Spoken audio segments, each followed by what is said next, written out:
Merci à vous d'être là. À l'heure du midi, vous avez sacrifié la pause déjeuner pour ce webinaire. Je vous en remercie beaucoup. On va faire une sorte de petit tour, si j'ose dire, de l'entretien motivationnel pendant une vingtaine de minutes.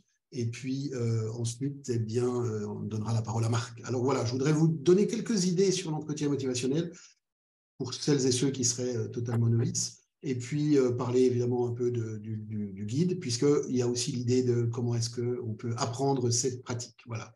Alors, vous voyez, c'est un ouvrage que j'ai coécrit avec Glory Cavalli, qui est une diététicienne, qui est également formatrice, et puis qui a aussi la particularité d'avoir un master en pédagogie de la santé, ce qui fait que nous avons réuni nos compétences complémentaires pour écrire ce guide qu'on a voulu le plus pratique possible sous forme de fiches d'apprentissage. On en fera une un peu plus tard. Voilà ce que je voulais dire pour parler de ça. Et puis, avec le guide, on a aussi fait un site qui s'appelle www.abcd-em.com, dans lequel il y a des vidéos, il y a des audios, il y a un certain nombre d'illustrations de ce qu'on trouve dans le guide pour aider les apprenants, les personnes qui veulent s'y mettre, à avoir un peu des exemples et des manières de faire, qui ne sont pas la seule manière de faire, mais qui en est une en tout cas, qu'on vous propose. Voilà, donc le guide et le site sont associés. Alors, qui je suis, ça a été dit très brièvement. Donc, je suis médecin addictologue, je suis installé en ville de Genève. Ça fait un peu plus de 25 ans que je suis en Suisse. J'ai fait mes études en France. J'ai travaillé 12 ans aux hôpitaux universitaires de Genève. Et depuis 13 ans, ça fera exactement 13 ans demain, je suis installé en ville où j'exerce le métier d'addictologue et où je fais aussi des formations, puisque ça fait 20 ans cette année, ça fera 20 ans au mois de juin.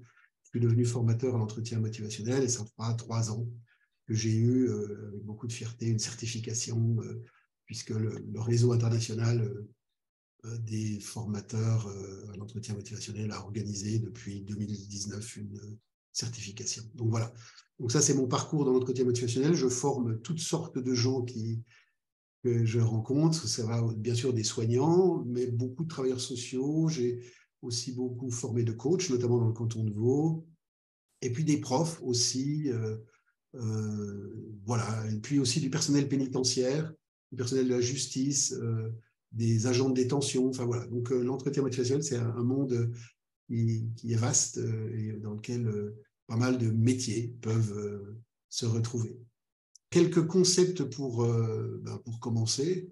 D'abord, l'entretien motivationnel, on le verra, c'est un entretien qui se caractérise par l'idée qu'il faut aider les gens à changer. Et comme chacun d'entre vous le sait, changer est difficile. On est plein d'habitudes, de croyances, de représentations sur nous-mêmes. Et puis, ces croyances et ces représentations font qu'on n'a pas toujours comment je pourrais dire, on n'a pas toujours la manière de faire, on n'a pas toujours la possibilité de lancer le changement, surtout quand c'est un changement important. Et si je demandais à chacun là, de faire une liste de 3, 4 ou 5 choses que vous aimeriez changer dans votre vie, vous n'auriez aucun mal à faire cette liste, que ce soit des habitudes comme fumer, que ce soit des habitudes comme manger trop ou perdre du poids ou l'activité physique, mais aussi être à l'heure, faire ses papiers en ordre, voilà, toutes sortes de choses que avoir du temps à soi ou avoir du temps pour sa famille, si on travaille trop. Bon, il y a plein de choses comme ça où on aimerait changer et on se rend compte que changer est assez difficile. Voilà. Et on se rend compte aussi que quand on a des usagers, des usagères, eh on n'a pas toutes les solutions à leurs problèmes. Voilà. Ce n'est pas toujours nous qui devons extraire ça de notre tête et pour leur proposer des solutions magiques, le lapin du chapeau. Et on a très souvent, pas la réponse, mais ce n'est pas très grave. Au fond, l'idée de l'entretien motivationnel, c'est de faire surgir, faire jaillir, faire émerger les solutions chez nos interlocuteurs et donc de les aider plutôt que de faire à la place. Et ça, c'est difficile parce que notamment chez les soignants, les travailleurs sociaux, toutes ces professions d'aide, on a très souvent tendance à vouloir régler le problème des autres. On en aura une illustration un peu plus tard. Voilà. Et donc, tout ça repose sur l'idée de la motivation. Dans la motivation, c'est ces mots valises où chacun peut, selon ce qu'il souhaite, mettre un peu tout ce qu'il veut dessous. Et les définitions des motivations sont parfois un peu étonnantes. Moi, j'aime bien dire que c'est une forme d'énergie à disposition pour faire quelque chose à un moment donné. Voilà. Et ensuite, il y a toutes sortes de ressorts à cette motivation, mais la motivation en soi, c'est une forme d'énergie qu'on va consacrer délibérément à faire quelque chose. Et j'avais un patient qui me disait, il me racontait souvent il trouvait qu'il avait beaucoup de motivation à boire. Voilà. Et donc, c'est une énergie qu'on peut consacrer à des choses qui nous plaisent ou des choses pour lesquelles on est obligé de faire. Dans ce cas-là, la motivation sera imposée. Alors, quand on regarde très simplement l'idée de la motivation, on se rend compte qu'elle peut être, dans un premier temps, extrinsèque. Hein, voilà. Ça veut dire qu'il y a quelque chose qui nous fait avancer et ce quelque chose ne nous appartient pas. Il est de l'extérieur. Alors, c'est un diagnostic médical, mais pas que. Ça peut être une pression familiale, ça peut être un événement de vie, toutes sortes de choses, une rencontre amoureuse, par exemple, qui va nous faire changer, qui va nous motiver.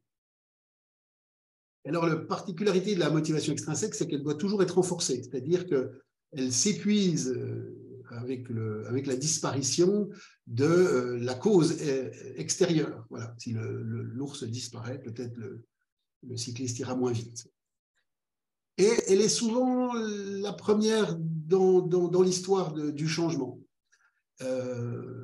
C'est très souvent les proches, par exemple dans le monde de l'addiction, les proches qui vont s'inquiéter, faire remarquer et encourager, voire imposer, voire menacer la personne en lui disant « si tu ne fais pas ci, moi j'arrête, je m'en vais », etc. Mais ça reste quand même ce qu'on appelle un primum movens, quelque chose qui peut faire démarrer le changement. Voilà. Donc ça, c'est l'idée de la motivation extrinsèque. Alors la motivation, elle peut être aussi bien sûr intrinsèque, c'est-à-dire comme ce cycliste ici, on pourrait penser qu'il n'y a qu'à l'intérieur de lui-même que la motivation est là pour le faire du vélo un jour où il y a déjà de la neige. Donc on voit qu'il y a une forme comme ça de courage de sortir par un temps froid. Mais il a des bonnes raisons de le faire, sinon il ne le ferait pas. Et donc on dit que dans la motivation intrinsèque, ça appartient à la personne. Quelque chose de lui. Moi, ce cycliste, il a envie de se dépasser, il a envie peut-être de préparer une compétition, enfin voilà. Et donc, il a en lui cette force de motivation. Parce que cette force a du sens. Et ça, c'est probablement la chose la plus importante à garder. Pour changer les choses, il faut qu'elles aient du sens. Et on retrouve ça dans la motivation extrinsèque. Le changement va prendre du sens pour une personne. L'exemple le plus typique, c'est une jeune femme qui veut être enceinte et qui est fumeuse de tabac, de nicotine, et qui va arrêter de fumer avant d'être enceinte pour avoir une grossesse sans nicotine. Et donc ça a du sens pour elle de faire une grossesse libre de nicotine. Et donc il y a plein d'exemples comme ça avec le sens. Et donc elle n'est jamais imposée de l'extérieur, vous l'auriez compris, et elle peut être explorée, renforcée, soutenue par l'extérieur, mais on va renforcer à ce moment-là des choses de l'intérieur, le sens particulièrement, les raisons, les désirs, les besoins que la personne pourra avoir en elle et qu'on va essayer de faire émerger pour justement gagner dans le sens des choses. L'idée que je voudrais que vous reteniez de ça, de cette première idée sur la motivation, c'est que contrairement à ce qu'on entend toujours, il faut utiliser la motivation extrinsèque et jamais la mépriser. Pourquoi jamais la mépriser? Parce que c'est souvent le premier mouvement. Et donc, notre travail, ça va être d'utiliser cette motivation extrinsèque pour aller vers la motivation intrinsèque qui, comme vous l'avez vu, est beaucoup plus pérenne, beaucoup plus durable que la motivation extrinsèque. Mais s'il n'y a que de la motivation extrinsèque au début, ce n'est pas grave, il faut au contraire l'utiliser et ne jamais la mépriser, ne jamais dire de toute façon, ça ne vient pas de lui, ça ne marchera pas. Il faut vraiment sortir de ça et de dire aujourd'hui, il a l'idée que ça pourrait être une bonne idée.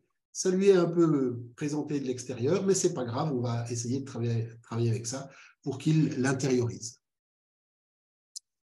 Alors, si on revient sur cette idée de la motivation extrinsèque ou intrinsèque, on va dire qu'elle s'exprime sous la forme de discours-changement, c'est-à-dire sous la forme de paroles dites par l'usager, par votre interlocuteur, votre interlocutrice, qui vont exprimer du changement.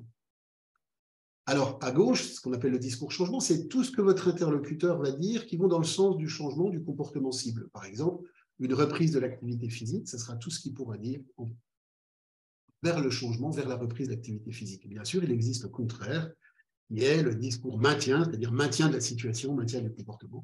Et ça sera tout ce que votre interlocuteur dira en faveur du maintien du comportement cible. Et on voit bien que discours changement et discours maintien s'excluent l'un l'autre, mais en revanche, ils peuvent être dans la même phrase. L'exemple très typique, c'est j'aimerais tellement arrêter de fumer des cigarettes, mais mon problème, c'est qu'en ce moment, je n'ai pas beaucoup d'énergie pour faire ça. Donc, j'aimerais arrêter de fumer, c'est du discours changement, mais en ce moment, je n'ai pas beaucoup d'énergie, c'est du discours maintien. On a donc une alternance comme ça chez nos patients, chez nos interlocuteurs, chez les usagers, de discours changement en faveur du changement, de discours maintien en faveur du maintien. Alors, on a ici quelques exemples.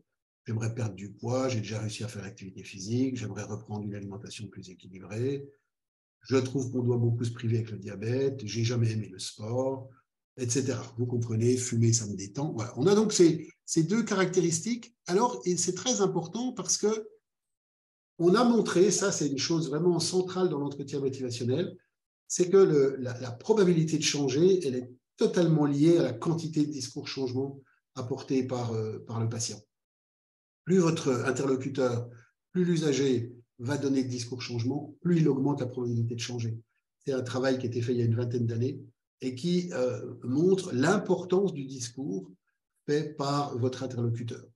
S'il passe son temps à vous donner les bonnes raisons de ne pas faire, ou si vous l'encouragez beaucoup à parler des bonnes raisons de ne pas faire, alors vous allez réduire ses chances de changer, alors qu'à l'inverse, laissez émerger et jaillir le discours changement augmentera les chances de changer. Voilà ce que je voulais dire. Alors, dans cette perspective-là, on a nous aussi la possibilité de faire des choses qui vont aller dans le sens du changement ou pas du changement. Si je reviens sur la diapositive suivante, précédente, on voit ici que discours changement et discours maintien sont des émanations de notre interlocuteur et on n'a pas beaucoup parlé encore de qu'est-ce que nous, on peut dire. Voilà. Et donc, c'est toute l'essence de l'entretien motivationnel, c'est de qu'est-ce qu'on va dire pour encourager le changement. Et là, vous allez voir une très courte vidéo que j'aime beaucoup, qui, qu'est-ce que je devrais dire, qui est une vidéo qui est sous-titrée, vous n'avez aucun mal à lire les sous-titres, 1 minute 46 pour exprimer une idée, et ce n'est pas une question de clou, est le titre de cette vidéo. C'est parti. It's just, there's all this pressure, you know? And sometimes it feels like it's right up on me, and I can just feel it, like literally feel it in my head, and it's relentless. And I don't know if it's gonna stop. I mean, that's the thing that scares me the most, is that I don't know if it's ever gonna stop. Yeah. Well, you do have a nail in your head. It is not about the nail. Are you sure? Because, I mean, I'll bet if we got that out of there... Stop trying to fix it. No, I'm not trying to fix it. I'm just pointing out that maybe the nail is causing... You always do this. You always try to fix things when what I really need is for you to just listen. No, see, I don't think that is what you need. I think what you need is to get the nail See, out. you're not even listening now. Okay, fine. I will listen. Fine. It's just... Sometimes it's like there's this achy... I don't know what it is. And I'm not sleeping very well at all. And all my sweaters are snagged. I mean, all of them. Yeah, that sounds really hard. It is. Thank you. Ow! Oh, come on. If you would just... Don't... Try to see things my way. Do I have to keep on talking till I can go? Voilà, dit brièvement ce qui est très souvent, très souvent un réflexe de la part des professionnels que nous sommes dans la relation d'aide. Nous avons comme ça en nous l'idée de réparer, de corriger, de réparer, parce que ça nous semble comme le nez au milieu de la figure. Dans le cadre là, c'est comme le clou au milieu du front. Et on est très souvent dans cette impatience de régler le problème. Et on voit très bien dans cette vidéo que la partenaire du réparateur, elle n'en est pas là. Elle en est à être entendue, être écoutée, être comprise. Même si, évidemment, ce qu'il lui dit, c'est juste. Hein. C'est vrai que si ses pulls sont déchirés, c'est probablement parce qu'elle a un clou sur le front. Néanmoins, ce n'est pas ça dont elle a besoin. Et donc, dans l'entretien motivationnel, et c'est le titre de ce webinaire, on est effectivement dans cette nécessité d'écouter, de comprendre avant de réparer. Et ce travail d'écoute est très difficile, extrêmement difficile. Parce que nous aimerions faire valoir nos idées, nous aimerions changer les choses et aider, on va dire, aider notre prochain. Et malheureusement ou heureusement, je ne sais pas ce qu'il faut dire, notre interlocuteur, il a la liberté de penser, la liberté d'agir, et notre désir profond d'aider peut tomber assez mal quand ce n'est pas ça que les gens veulent entendre. D'où l'importance d'écouter et en écoutant, c'est une façon de donner la parole. Je dis toujours, quand on donne la parole aux gens, il ne faut pas s'étonner qu'ils l'apprennent. Et ce travail, non seulement de donner la parole, mais de l'écouter pour ensuite en témoigner de ce que nous comprenons, de ce que notre interlocuteur ou notre interlocutrice a pu nous dire. Donc, on est vraiment dans cette attitude de écouter et ne rien faire d'autre. Très souvent, quand on écoute quelqu'un, on va ramener les choses à soi, ou on va ramener vers la solution. Faites l'expérience avec votre voisin, votre copain, même votre compagnon, votre compagne avec lequel vous vivez. Vous lui parlez d'un souci que vous avez, eh bien, vous verrez comment il ou elle va très fréquemment dire « Ah oui, toi aussi, moi aussi j'ai eu ça, moi aussi, et puis voilà ce que j'ai fait, ou voilà ce que tu devrais faire. » Et donc, au bout de 40 secondes, ou moins même, eh bien, la conversation où vous vouliez partager quelque chose, elle est maintenant chez l'autre. C'est l'autre qui va dire « Ah, tu devrais faire comme ça » ou « Ah oui, moi aussi, ça m'est arrivé, etc. » Alors que spontanément, vous vouliez d'abord partager avant d'écouter la réponse. C'est dans la vraie vie tout le temps comme ça. Et c'est pour ça que l'apprentissage de l'écoute, c'est un apprentissage difficile parce que, comme le dit Thomas Lassenbourg, l'écouter, c'est là fermer. Voilà. C'est se taire, voilà, comme ça. C'est vraiment se taire d'écouter. D'écouter jusqu'au bout, de ne pas interrompre. Et puis d'essayer de comprendre. Et ça prend beaucoup de temps. Et il faut lutter contre ce réflexe correcteur. Parce que quand vous proposez du réflexe correcteur à quelqu'un qui est ambivalent, par exemple, eh bien, vous allez très certainement, très probablement, créer de la discordance. C'est quoi la discordance? Eh bien, c'est que vous allez perdre le fil avec votre interlocuteur. Perdre le fil avec votre interlocuteur, ça veut dire diminuer considérablement les chances de changement. Si vous êtes dans l'écoute et après dans la réaction empathique, vous allez être en concordance, on pourrait dire. Tandis que si vous êtes dans le réflexe correcteur à appliquer des solutions, vous allez être dans la discordance. Plus il y a de discordance, moins il y aura de changement. Voilà. Et donc l'idée numéro 2, c'est la discordance est source de non-changement. La discordance est source de non-changement. Et la discordance, on entend souvent par les oui mais. Oui, vous avez raison de me dire ça, mais. Et ce mais est terrible parce que ce mais vient annuler le vous avez raison pour signifier que votre interlocuteur, il veut garder son pouvoir d'agir, il veut garder son idée. Peu importe si votre idée est bonne ou pas, vous êtes dans la discordance. Et si vous êtes dans la discordance, vous allez baisser la possibilité de changement ou augmenter la probabilité que ça ne change pas. On arrive donc à la définition de l'entretien motivationnel. L'entretien motivationnel, c'est une conversation autour du changement, dont le but est de renforcer la motivation propre de la personne et son engagement vers le changement. Donc, on voit bien que là, on est sur quelque chose qui est très centré sur le changement et très centré sur l'autre. Ce n'est pas une conversation où je vais dire à l'autre ce qu'il doit faire pour changer, c'est une conversation où je vais en permanence me rapprocher de l'autre pour l'aider à engager le changement. Me rapprocher de l'autre, c'est l'écouter. Me rapprocher de l'autre, c'est le faire réfléchir. Me rapprocher de l'autre, c'est lui donner du pouvoir d'agir.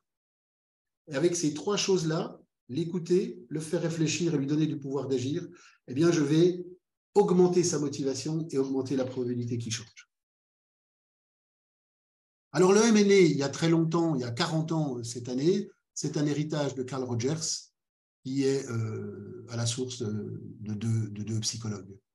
Ils ont écouté les entretiens, ils ont cherché ce qui marchait, cherché ce qui ne marchait pas pour l'éliminer, et ils ont construit comme ça le M d'abord de façon empirique, pour faire une approche humaniste qui croit au potentiel de chacun, qui cherche à porter un regard positif vers l'autre, qui a la ferme croyance que nous avons tout ce qu'il faut en nous-mêmes pour changer, qui voit l'autre à son égal, et qui met en avant le style du professionnel comme un puissant déterminant au changement. Et ça, cette dernière chose, c'est absolument fondamental. Dans l'entretien motivationnel, on dit que la part du professionnel est un élément absolument central de la réussite du changement.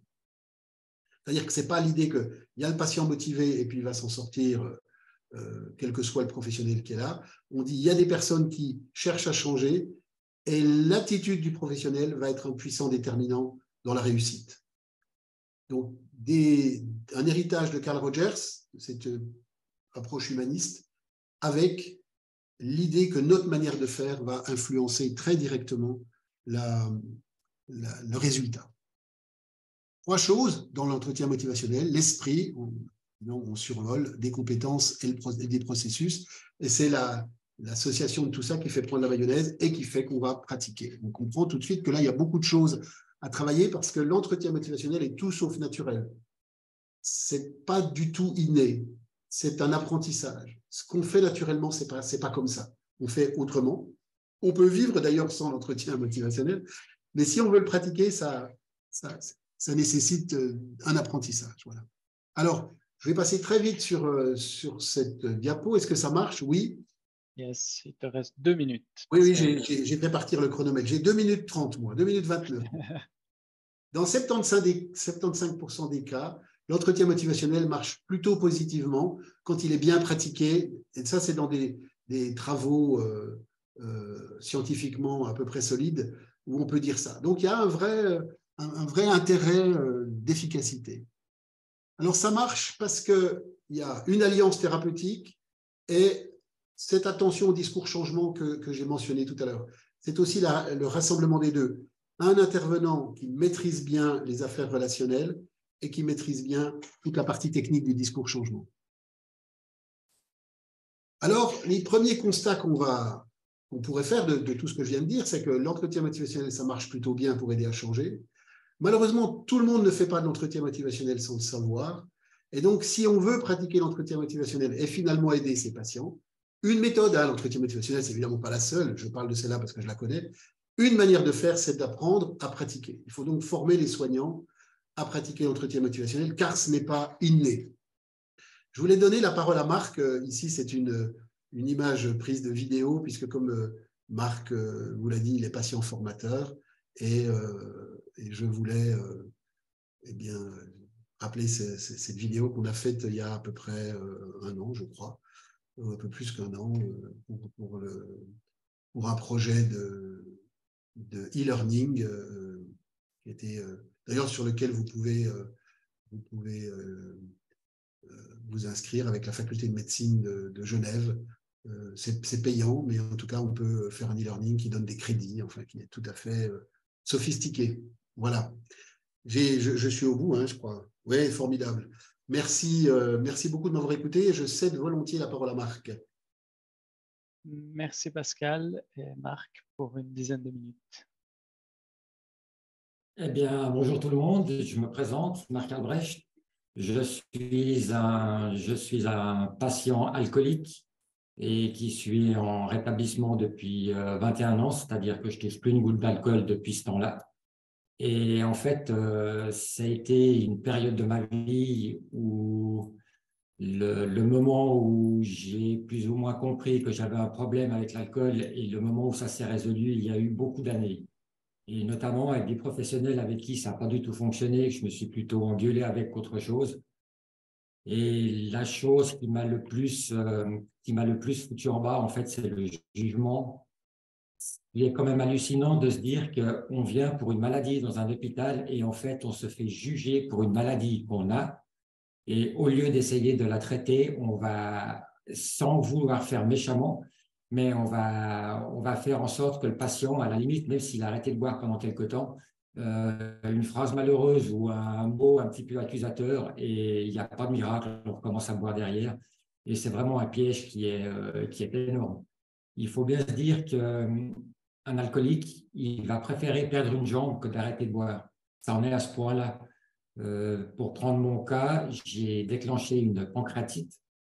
Et cette pancréatite est une pancréatite sévère qui s'est passée entre 1998 et encore actuellement, je suis en surveillance de ce côté-là.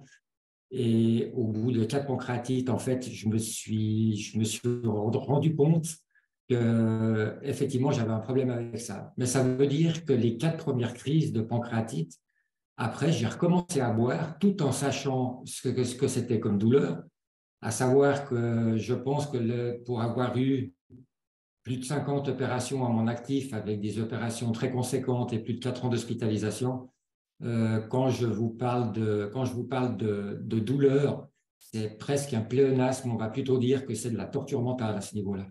Et il est clair que quand vous vivez ça,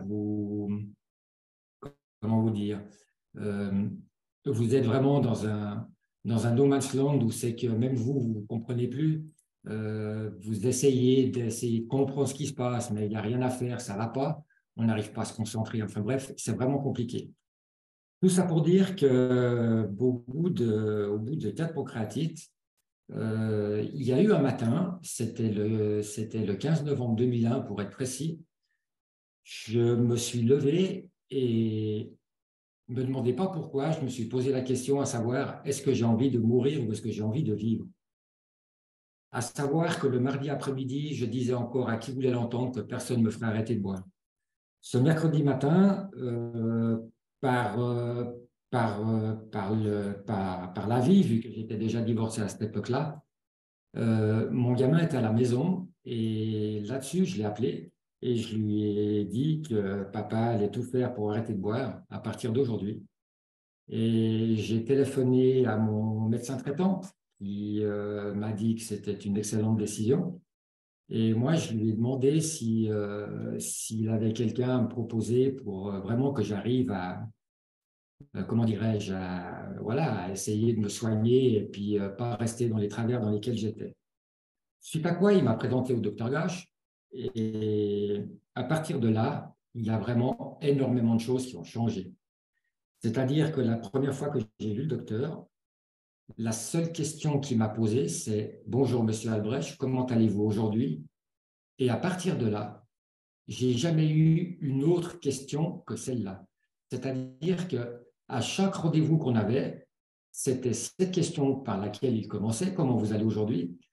Et après, en fait, ce n'était plus du tout des questions, c'était simplement des reflets d'émotions, une manière de me faire comprendre qu'il était à l'écoute, c'est-à-dire de me résumer les choses que j'étais en train de dire, de me laisser un peu patauger, mais volontairement pour réfléchir. Je dis ça par rapport aux silences qui peuvent s'installer dans des discours. Et ces silences, il faut absolument les respecter. Et si vous donnez un exemple, un résumé à une personne et que vous lui demandez ce qu'il en pense, il faut que cette personne réponde. Il ne faut pas que… Donc, si vous répondez avant qu'il ait fini de réfléchir, ça va tout annuler. Alors que si on respecte le silence, en fait, pendant ce temps-là, la personne, elle réagit, elle réfléchit à toute vitesse. Et en fait, on va donner une réponse à ce qu'on vient de entendre ou qu'on a pensé qu'on n'avait pas dit, mais qu'en fait, effectivement, qu'on a dit. Et tout ça fait que au premier rendez-vous, j'ai été vraiment surpris de sortir et d'être beaucoup plus léger qu'à l'entrée. Et ça, c'est quelque chose qui m'a interloqué parce que j'avais déjà fait pas mal de Toubib. J'avais déjà essayé d'autres choses et c'est bien clair qu'à l'époque, je n'avais pas du tout fait attention à ce nombre de questions, aux reflets, etc. J'étais vraiment au fond du trou. Et voilà, on a continué à se voir et c'est quelque chose qui m'a tellement marqué qu'au bout de 2 ans qu'on a travaillé ensemble, le Dr Gash m'a proposé si j'étais intéressé à faire quelque chose pour le changement vis-à-vis des patients et puis du corps médical. Et c'est là qu'il m'a proposé de faire de l'entretien motivationnel, donc d'abord en alcoolologie, chose que j'ai acceptée bien évidemment. Et en fait, cet entretien motivationnel, quand j'ai un petit peu appris ce que c'était quelque chose qui m'a paru mais tellement naturel de travailler comme ça. Et à savoir que le docteur Gash ne m'a jamais jugé. Et ça, je tiens à le préciser, c'est important. En plus de quoi, il a toujours été à l'écoute. Et je peux vous dire que d'être à l'écoute de quelqu'un, c'est loin d'être facile. Et effectivement, comme disait très justement le docteur Gash, l'écoute active demande énormément d'énergie. Donc, c'est quelque chose qui se prépare, qui travaille. Et si vous essayez de faire vraiment des entretiens, vous ne pouvez pas en faire 4 à la suite. Il va falloir en faire un de temps en temps, au début en tout cas. Et petit à petit, de faire un entretien motivationnel plus souvent, on va y arriver. Maintenant, tout ça, c'est une question de pratique. Et voilà, moi, disons, ce qui m'intéressait vraiment dans tout ça, c'était surtout de faire disparaître le jugement qu'on pouvait avoir quand on se faisait hospitaliser, par exemple. Je vous donne un exemple. Au bout de 4 pancréatites, j'ai arrêté de boire. Et des pancréatites, j'en ai fait 69 pour être précis. Donc, je vous laisse imaginer le parcours qui a suivi. Une opération qui était complètement hallucinante, qui était en fait une première mondiale. Et à partir de là, j'ai pu, on va dire, recommencer à vivre, tout en ce que la maladie, malheureusement, ne s'est pas arrêtée. Donc, le fait de s'être retrouvé avec cette multitude de pancréatites à répétition, à chaque fois, il fallait que je me fasse hospitaliser. Et à chaque fois que j'arrivais à l'hôpital ou à la clinique ou peu importe où, la première chose que j'entendais, c'était « ça y est, vous êtes de nouveau là, vous avez de nouveau picolé ». Et je peux vous dire que quand ça fait déjà 8, 9 mois, 10 mois que vous ne touchez plus une goutte d'alcool, que vous essayez de faire vraiment des efforts, mais qui sont d'abord qui vous semblent surhumains et qui après, bien heureusement, ça se calme un peu. Mais ça a été un truc qui m'a souvent mis en bas. Et d'ailleurs, j'ai recommencé à boire 2 fois à cause de réflexions comme ça. Tellement ça m'a fait mal à l'intérieur d'entendre que cette personne, que je sois alcoolique, elle a raison. Maintenant, de préciser que je suis un alcoolique abstinent, c'est quand même la base de toute chose pour reconnaître qu'une personne a fait des efforts. Et en fait, ça, ce n'était pas souligné. Donc, en fait, les gens, ils faisaient plus de mal qu'autre chose. Ensuite de quoi, donc j'ai continué mon parcours qui s'est avéré plus compliqué que prévu avec ces 69 crises, ce qui n'a pas empêché qu'avec le temps, avec le docteur Gash, on a continué à travailler. Et là, je me suis mis j'ai été pris en tant que patient formateur en entretien motivationnel et on a commencé à se diversifier, c'est-à-dire qu'on a commencé avec l'alcool, après on a commencé à faire diverses addictions. Et vu que j'ai vraiment un passé médical chargé avec énormément de pathologies, il est clair que avec le vécu que j'avais derrière, en fait, c'est mon apprentissage qui s'est joué là-dessus pour devenir un patient formateur qui, a priori, a l'air de bien faire son boulot. Et c'est quelque chose qui m'a aidé, mais d'une manière incroyable pour maintenir mon abstinence, ça c'est bien évident. Rien que le fait d'être confronté assez souvent à nos anciens démons, c'était pas facile au début. Je vous laisse imaginer de refaire son histoire devant une personne qui va mal vous répondre parce que malheureusement, c'était comme ça que ça se passait vraiment au début. Et qu'en fait, il fallait faire crédit à la personne et puis pas se fâcher et recommencer en faisant comme si de rien s'était passé. Et ça, c'est quelque chose c'était un des plus durs apprentissages que j'ai eu à faire dans ma vie et qui, une fois bien travaillé et bien abouti avec beaucoup de discussions, avec toujours avec le docteur Gage qui était toujours derrière moi, qui me disait comment ça s'est passé, comment tu te sens maintenant. Et ben pour finir, j'ai réussi à faire la part des choses et même plutôt bien parce que je fais quand même une 40aine de formations par année. Et ce que je peux tirer de tout ça, c'est que je vais juste vous dire une chose, c'est j'ai été hospitalisé, ça fait 3 ans en arrière. Cette hospitalisation, je n'ai pas été jugé une fois et c'est la première fois en plus de 60 passages à l'hôpital. Donc, autant mieux vous dire que cette période de 2 semaines, elle a été incroyablement positive pour moi. Et voilà, on sensait l'entretien motivationnel et surtout dire que, oui, ne jugez pas les personnes qui sont alcooliques ou qui ont une dépendance. En général, c'est des gens qui sont plutôt des traders à l'intérieur, mais qui sont juste complètement camouflés par l'alcool. Voilà. Sur ce, je vais vous rendre la parole et puis peut-être à tout à l'heure. Quand on dit à quelqu'un, sur une échelle de 1 à 10, à combien vous situez-vous l'importance de faire ce changement? En général, puisque c'est le sujet qui est amené, c'est très rare qu'on soit en dessous de 7. C'est assez rare. Les gens sont souvent 7, 8, 9, voilà, même des fois 10. Et au fond, la réponse n'a pas tellement d'importance. Cette réponse qui dit 7, 8, 9, 10 ou 6, ça n'a pas vraiment d'importance. Ce qui est important, c'est ce qui va suivre. Parce que si vous dites, si par exemple la personne dit 8, et vous lui dites pourquoi 8 et pas 4, on est la moitié de 8. Hein. Donc on dit un chiffre volontairement plus bas, eh bien, la personne va donc être amenée à justifier son 8. Et donc, elle va émettre du discours changement. Et c'est ça l'objet de la question. Puisqu'on a vu tout à l'heure que plus les gens émettent de discours changement, plus ils augmentent la probabilité de changer. On va donc se mettre dans la position de l'intervieweur qui va stimuler la production de discours changement. Et cette question, pourquoi 8 et pas 4, eh bien, ça va provoquer une production de discours changement. Et au fond, s'il dit 5, on lui dit pourquoi 5 et pas 2. Et s'il dit 3, on lui dit pourquoi 3 et pas 0. Et même si, alors sur l'importance, c'est très rare. Sur la confiance, on peut poser la question, quelle est votre confiance de réussir entre 0 et 10? Souvent, les gens disent 4, 5. Alors, on dit pourquoi 4 et pas 2 ou 4 et pas 1. Et ça les oblige à quand même verbaliser ces 4 points de confiance. Et c'est ça qui est intéressant, parce que c'est ça qui met en route la machine à y croire. Au fond, le chiffre qu'on obtient, on s'en fiche un peu, c'est la question qui suit qui nous intéresse. C'est pourquoi 9 et pas 5, pourquoi 8 et pas 4, etc. C'est ça qui met les gens dans la position de dire qu'il va les motiver à changer. On peut peut-être conclure rapidement.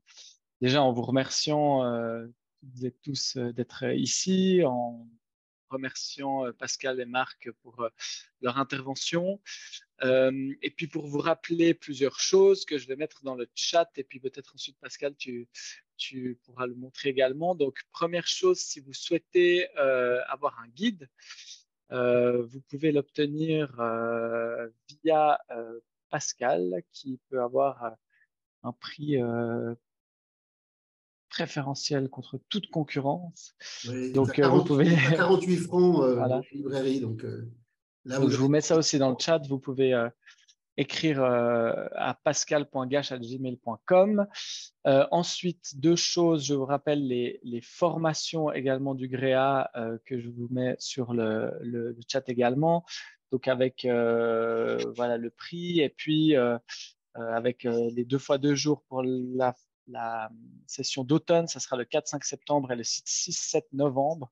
On est en train de finaliser la page web, mais vous regardez sur notre site internet d'ici à cet après-midi demain, il y aura tout cela.